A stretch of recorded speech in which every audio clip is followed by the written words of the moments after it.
Bom dia, nossa aula já está sendo gravada, então nós vamos dar continuidade ao assunto introdutório da disciplina de ética profissional, na qual a gente vai falar sobre os conceitos finais, né, dessa aula introdutória, e aí nós paramos aqui nesse slide sobre ética e moral, na qual eu estava explicando que a cultura ela está diretamente ligada aos comportamentos da moral e da ética daquele lugar. Então, nós falamos sobre as mulheres, né, que usam essa indumentária, esse vestuário, né, que estão vinculadas ao islamismo, à religião muçulmana. Então, para elas, a ética e a moral delas é baseada e pautada muito nos costumes e nos preceitos religiosos. E aí, devido a esse comportamento, para elas é natural elas andarem com esse vestuário, elas fazem tudo com esse vestuário, inclusive vão à praia com esse vestuário. E não é um comportamento inadequado, muito pelo contrário, esse é o comportamento adequado dentro do grupo delas. E todos valorizam esse comportamento, tá? Coisas que para nós aqui no Ocidente não faz o menor sentido, né? E quem não é praticante dessa religião, porque aqui no Ocidente existe pessoas que utilizam essa indumentária porque são vinculados à religião islâmica, né? Então, só para a gente refletir que a moral e a ética ela não é universal, tá? Ela tem muito a ver com um contexto, seja ele de hegemonias, ideologias que a pessoa segue, crenças, ou seja, uma época, uma circunstância, né, dada um comportamento. Então, essa ética e essa moral tem muito a ver com isso também. Isso no contexto geral, tá? Dando continuidade, nós podemos entender que qual é a importância de tudo isso, né? Então, para a ética, os valores, eles vão impactar diretamente no caráter, né? Então, isso vai gerar o saber e a ética. E as regras e os costumes vão impactar no agir e na moral. Então, veja, as regras daquela religião muçulmana impactaram nos costumes, que é o vestuário das mulheres. E isso, elas agem daquela maneira, e isso é um comportamento moralista, né, da moral do grupo que elas estão inseridas. Automaticamente, isso é um valor para elas, um valor ético. E o caráter delas é pautado nisso. Então, isso é o saber delas dentro de um contexto geral, coletivo, ético. Então, uma daquelas mulheres ali, se não utilizar aquela roupa, ela vai estar agredindo, entre aspas, os costumes, os valores, né? Então, ela vai estar sendo considerada uma pessoa fora do padrão moral e automaticamente fora do padrão ético. E dois conceitos de uma mesma realidade podem ser vinculados, né, a esse contexto que nós estamos estudando aqui, que é o contexto de ética e de moral. Para Immanuel Kant, e aí a gente vai fazer uma pequena reflexãozinha, eu não vou adentrar muito nessa questão sobre a ética voltada mais no conceito de Immanuel Kant e de Aristóteles, mas eu vou trazer algumas reflexões a respeito do que eles pensavam, né, sobre isso, porque é interessante que nós tenhamos em mente esses conceitos. Então, para Kant, Immanuel Kant, o objetivo dele era definir uma forma de avaliar motivações para a ação humana em todos os momentos da vida. Então, o objetivo de Kant era definir uma forma de avaliar as motivações para a ação humana em todos os momentos da vida. Então, um imperativo seria qualquer proposição que declara uma determinada ação como necessária. A partir dessa noção, Kant divide os imperativos em duas categorias: o imperativo categórico e o imperativo hipotético. Então, aquelas máximas que seriam aceitáveis como lei universal, podendo ser consideradas motivação adequada para uma ação humana, seriam os chamados imperativos categóricos, que eles implicam em exigência absoluta e incondicional. E este não pode ser desobedecido, tá?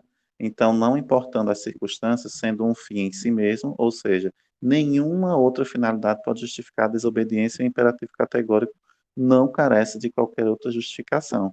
Então, esse imperativo categórico ele tem muito a ver com essas crenças de quem é muito religioso, que não pode quebrar aquela regra e tudo mais. Diferente dos imperativos hipotéticos, que têm a aplicação quando desejamos atingir algum fim determinado, por exemplo, se desejamos adquirir conhecimento, é um imperativo que, se desejamos, é, perdão, se desejamos adquirir conhecimento, é o imperativo perdão, que eu me perdi na fala, que tem a aplicação, né?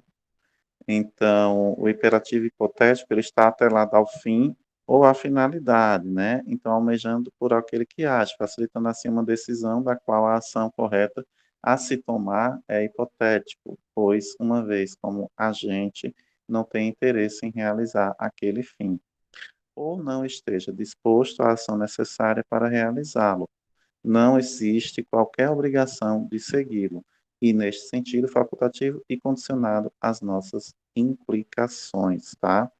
Então, por sua vez, o imperativo categórico ele é uma decisão moral pautada pela razão e não pelas inclinações, já que ele encerra o fim em si mesmo, é categórico porque diz não faça X e nunca não faça X, se teu fim é F.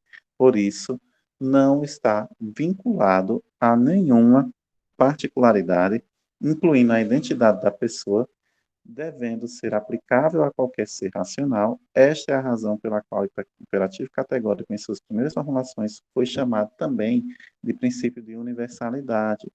Então, o grande desafio do Kant que determinou o objetivo desse trabalho foi o de apresentar um sistema moral que pudesse escapar dos aspectos subjetivos do utilitarismo. Então, em sua distinção entre imperativos categóricos e imperativos hipotéticos, o Kant ele vê a filosofia moral de sua época como uma profunda insatisfação, e uma vez que, segundo ele, esta não seria capaz de ultrapassar o nível dos imperativos hipotéticos.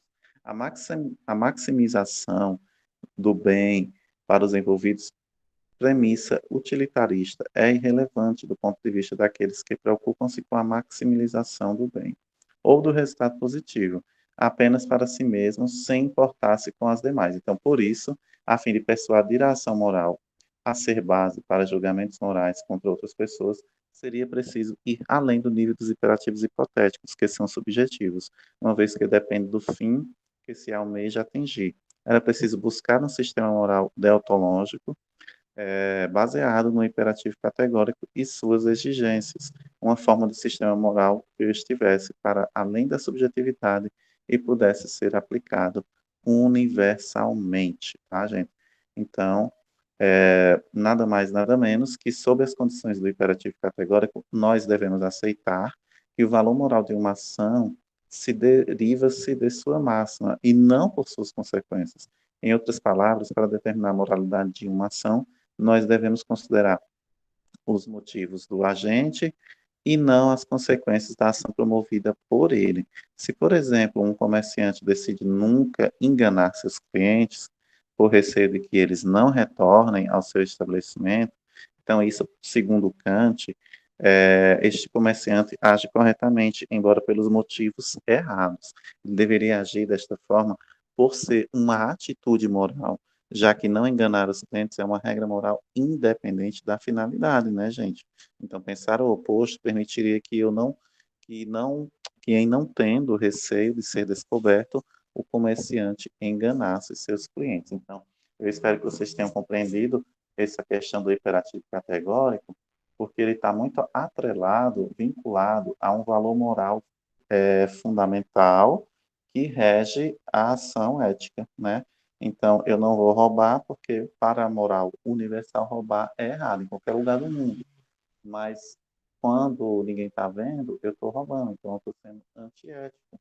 Eu não roubo explicitamente, né?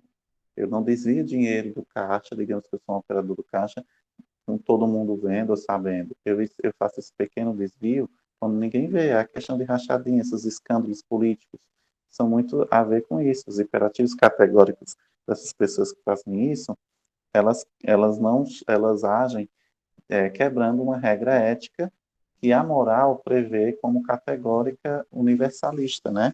Como prevê Kant, tá? Então, mais ou menos pautada nessa questão, tá bom, gente? Só para a gente não se perder aí. Então, vamos entrar um pouquinho sobre o equilíbrio do meio, né? Na visão do Aristóteles, né?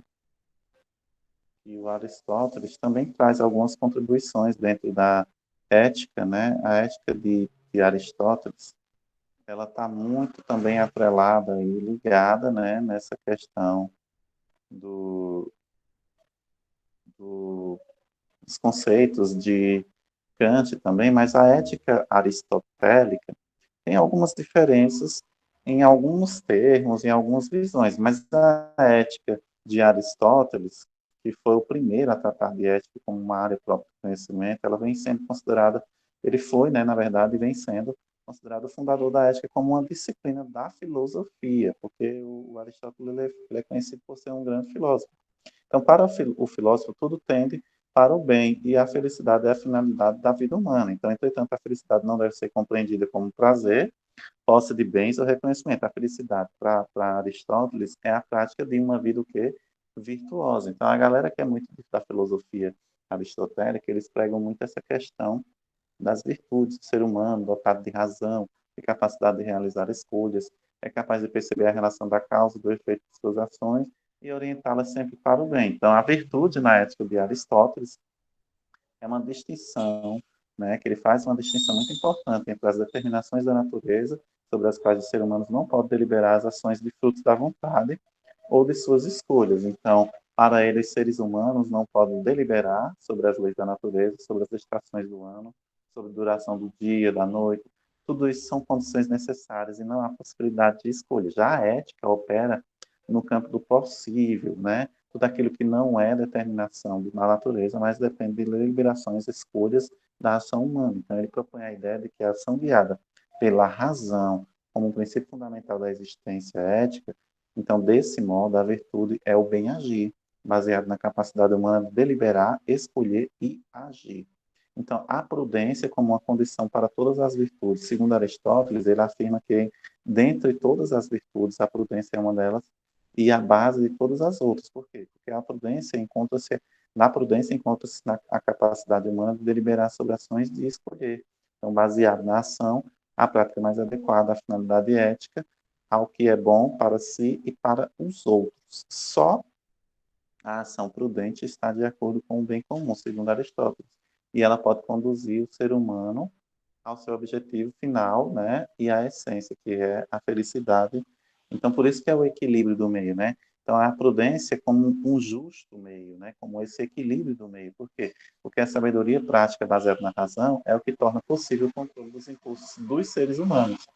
Então, no livro dele chamado Ética a Nicômaco, Aristóteles ele mostra que a virtude está relacionada com o justo meio, entre os vícios por excesso. Então, por exemplo, a virtude da coragem é a medida, né, mediada pela covardia. O vício pela falta de temeridade é o vício por excesso.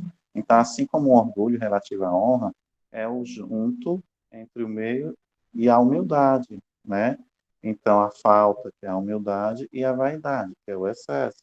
Desse modo, o filósofo ele compreende que a virtude pode ser treinada e exercida, conduzindo o indivíduo mais efetivamente para o bem comum e para essa felicidade que ele coloca aí, que é o equilíbrio do meio, tá, gente? Então, espero que vocês tenham entendido as contribuições desses grandes filósofos, desses grandes pensadores, né? Que foi o Immanuel Kant. Inclusive, o Immanuel Kant, vocês vão estudar muito ele quando vocês continuarem fazendo cursos, né, e tiver sempre a disciplina de ética, eles sempre vão estar trazendo os conceitos de Immanuel Kant, né, que é muito importante. Então, a moral ela está intrínseca na decisão de como agir frente a uma determinada situação, e a ética ela vai ser sempre questionadora, né? Faço ou não faço? Devo ou não devo fazer, tá? E a ética individual, ela é sempre diferente de um sujeito para o outro. Já a moral, a gente consegue meio que trazer um padrão, traçar uma linha tênue, né? Uma linha mais linear, algo mais linear, porque valores morais eles são quase que universais, mas tem modificações com culturas e épocas. E já a ética ela é muito voltada numa perspectiva coletiva, mas ainda assim há valores éticos muito diferentes de uma cultura para outra, tá? Então, a ação do homem é sempre de uma escolha entre o certo e o errado, adequado ou inadequado. E a ética profissional, né, que é a pauta dessa disciplina. O código de ética, né, de cada profissão, principalmente as regulamentadas, eles são diretrizes que orientam as pessoas, as suas atitudes, posturas e ideias, alinhar a boa imagem que a entidade ou a profissão quer ocupar. Então, ele serve como norte, né? São diretrizes geralmente vinculadas a normas legais, né? Então, tem sempre uma lei que rege aquelas diretrizes por trás, né? Então, o código de ética, ele pode ser visto como um dispositivo amparado por normas legais, né, da lei. E a ética profissional, ele é um código de ética que fixa normas e que vão regulam, né, o comportamento das pessoas dentro de uma empresa, de uma organização, de uma categoria. Se vocês estão estudando análises clínicas, então, dentro da categoria de biomedicina, de patologia clínica, de, de análises clínicas como técnico, é proibido que você eticamente jogue a amostra biológica dentro do ralo de uma pia onde vai cair no esgoto comum. Então, isso é uma falha ética, automaticamente uma ação não tão bem vista dentro dos valores morais e principalmente do valor ético. Você pode estar prejudicando o meio ambiente, prejudicando outras pessoas. Então, isso não é um valor. Estou dando esse exemplo porque é a disciplina que rege a área de vocês também, né? Então, a ética profissional e a moral, ser ético é agir dentro dos padrões convencionais, é preceder bem sem prejudicar os outros. Sem prejudicar os outros. Então, ser ético é cumprir os valores estabelecidos pela sociedade em que se vive. A ética como direito à vida, à liberdade, à igualdade, à segurança e à propriedade, né? À educação, à saúde, moradia, trabalho e lazer, proteção, liberdade de manifestação de pensamento, sendo vedado o anonimato, seguir a crença religiosa que desejar, exercer a profissão que quiser, respeitando as exigências relacionadas às qualificações profissionais. Então, isso é um direito, uma ética que está previsto por exemplo, na Constituição. E o dever é o quê?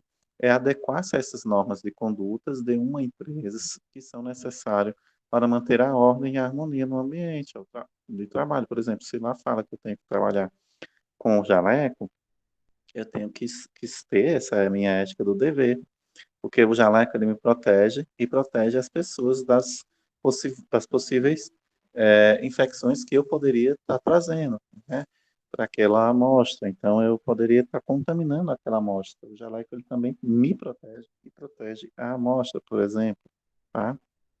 Então, a gente tem que ter esses valores bem colocados dentro da nossa mente. Eu estou dando exemplos bem assim simples, mas vocês podem pensar em muitas coisas dentro da prática profissional. A lei do exercício profissional está no artigo 13º, que constitui-se infração ética como todo ato cometido pelo profissional que atende contra os princípios éticos, descumpre os deveres do ofício, pratica condutas expressamente vedadas, ou seja, que são proibidas, ou lese direitos reconhecidos de outrem. Essa lei de exercício profissional, ela é uma lei universal para qualquer profissão, tá, gente? Então, é configurada aí uma falha, uma conduta que fere os preceitos morais, tudo aquilo que descumpre os deveres do ofício e tudo aquilo que lesa direitos reconhecidos também de outrem. Então, fazer e praticar coisas que não são adequadas para a sua profissão, isso é uma falha ética.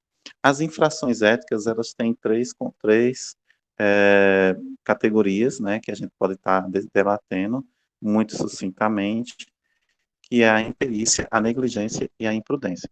A imperícia, ela constata em agir com inaptidão, falta de qualificação técnica, teórica ou prática, ou ausência de conhecimentos elementares e básicos de uma profissão.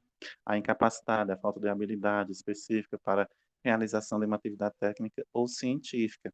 É igual uma enfermeira, vou dar um exemplo bem prático, que vai trabalhar na área aí de linha de frente de vacinação da Covid-19, como a gente vê. Muitas delas, eu estou dando um exemplo, tá, gente? Pode ser que elas não tenham prática de trabalhar com vacinação. E aí, por algum motivo, elas deixam de fazer o trabalho de maneira adequada. Estou dando um exemplo. E aí elas injetam ar nas pessoas, como a gente viu, ou não injeta nada. Isso pode ser que elas tenham feito aquele propósito? Pode. Mas pode ser que elas façam porque alguém mandou elas fazer. Então elas têm perícia, elas não entendem que aquilo ali é errado, tá? Elas às vezes estão fazendo sem uma qualificação técnica e teórica de prática, ou até mesmo uma ausência total de conhecimento para estar fazendo aquilo ali. Então a gente enquadraria também como uma imperícia. A negligência é o termo que designa a falta de cuidado, desleixo, falta de zelo ou aplicação em uma determinada situação, tarefa ou ocorrência, falta de atenção, não tomando as devidas precauções. É o que a gente sempre fala. É quando eu vou coletar uma amostra e por algum motivo eu deixo aquela amostra contaminar. Isso é uma negligência. Ou eu contamino um cliente com uma agulha que não estava estéril, porque eu tirei, desencapei a agulha, deixei em cima do balcão, depois eu pego e coloco dentro de uma pessoa e ela desenvolve uma infecção. É uma negligência. Hospital é muito comum ter negligência, onde as pessoas morrem no corredor, onde as pessoas não morrem por falta de atendimento, onde as mulheres têm complicação no parto porque o médico não atendeu no momento certo ou não fez os procedimentos, as manobras certas. Tudo isso é considerado negligência, uma falta de cuidado. O médico profissional, por exemplo, a enfermeira, até tem conhecimento, até sabe o que estava fazendo, mas por algum motivo ele deixou de fazer porque foi desleixado, né? Teve uma falta de zelo aí. A imprudência é o ato de agir perigosamente com falta de moderação ou preocupação. Consiste na violação de regras ou leis e um comportamento de precipitação sem cautela. Então, aquelas pessoas que são muito brincalhonas, né, que, vou dar um exemplo bem genérico, e que não são muito responsáveis. Aí ela pega e, eu vou pegar aqui esse extintor e vou ficar espirrando aqui para tirar onda com alguém. E aí, na hora que ele está fazendo isso, ele está, digamos assim, botando todo mundo em risco, porque ele está utilizando o extintor e quando fosse para utilizar verdadeiramente, o extintor estaria é, sem, digamos assim, já estaria sendo usado, já foi gasto toda a potência do extintor porque foi utilizado por uma brincadeira. Então, se uma área pegasse fogo, quando ele fosse usar aquele mesmo extintor, ele já estaria sem a mesma quantidade de pó químico, por exemplo, ou de espuma dentro do extintor, porque já foi utilizado, é uma imprudência. Ou eu ajo perigosamente, como, por exemplo, pipeto com a boca. Porque eu tenho experiência. Isso é perigoso, a gente sabe. Então, assim, isso seria uma imprudência, né? É igual às ações do trânsito, como eu dirigi sem cinto, é uma imprudência, né? Estou agindo perigosamente, colocando principalmente a minha própria vida em risco. E a imprudência, ela tem muito a ver com isso. Geralmente a gente coloca, a pessoa que pratica imprudência, ela está colocando a própria vida em risco. E aí a gente pode falar um pouquinho sobre bioética, que ela perpassa todas as disciplinas, né, da área de, principalmente de ciências, ciências naturais, ciências humanas, né? E aí é um estudo transdisciplinar entre as ciências biológicas, principalmente de saúde, e de filosofia e de direito, né? E humanas também. É uma ética aplicada, chamada também de ética prática, que visa resolver conflitos e controvérsias morais. É aquela velha história. O que uma ciência prevê e o que a outra prevê. Então, vamos entrar num acordo, né? Isso é ético do ponto de vista de uma ciência e da outra. E é um estudo sistemático das dimensões morais, tá? Então, vamos dar um exemplo. A clonagem humana, ela foi uma ideia, né, um ideal científico, né, de vários cientistas, mas ela é uma falha, ela ia ferir a moral e a ética, por exemplo, do direito, né? Pessoas clones, né? Como seria uma pessoa clonada, se ela é clonada, ela teoricamente, do ponto de vista científico, ela é a mesma pessoa que a outra, e ela pode usufruir dos mesmos direitos que a outra. Como ficaria isso do ponto de vista legal? Estou dando um exemplo aqui. Mas do ponto de vista biológico, duas pessoas iguais, isso não ia causar uma certa estranheza? A gente ia ter controle desses clones, essas pessoas iam entender que elas foram clonadas e tudo mais. Então, essa pessoa ela ia ter sofrimentos do ponto de vista psicológico. Então, veja, a bioética ela barra essas ações, né? Então, a clonagem humana foi tida como um ideal que não pode ser valorizado, porque ia ferir a bioética, a ética dos valores, né, e dos deveres como nós conhecemos, e as morais. A ética e a moral, resumindo, a ética é uma reflexão, questionamentos sobre os valores sociais e morais, e a moral são costumes impostos por cada sociedade que muda de acordo com a época e a sociedade, como a gente já bem falou. Mas e para você que está aqui me ouvindo, o que é ser ético, né? Então, muito obrigado. Esse é o fechamento da nossa aula introdutória, essa aula assíncrona. Espero que vocês assistam e tirem dúvidas para a próxima aula, na qual a gente já vai adentrar sobre outros conceitos dentro dessa disciplina tão importante que é a ética. E lembre-se, ética não é apenas uma palavra, ela é para ser praticada, tá bom? Um abraço e fiquem todos com Deus. Aqui estão as referências bibliográficas para o estudo desses primeiros conceitos, né? Vocês podem estar buscando aí na internet, tá? Pode printar e tentar achar essas obras. Existem elas em PDF e existem elas também citadas em muitos estudos. Mais uma vez, muito obrigado a todos. E essa é o fim da nossa primeira aula de conceituação, tá? Sobre ética e moral dentro da disciplina de ética profissional.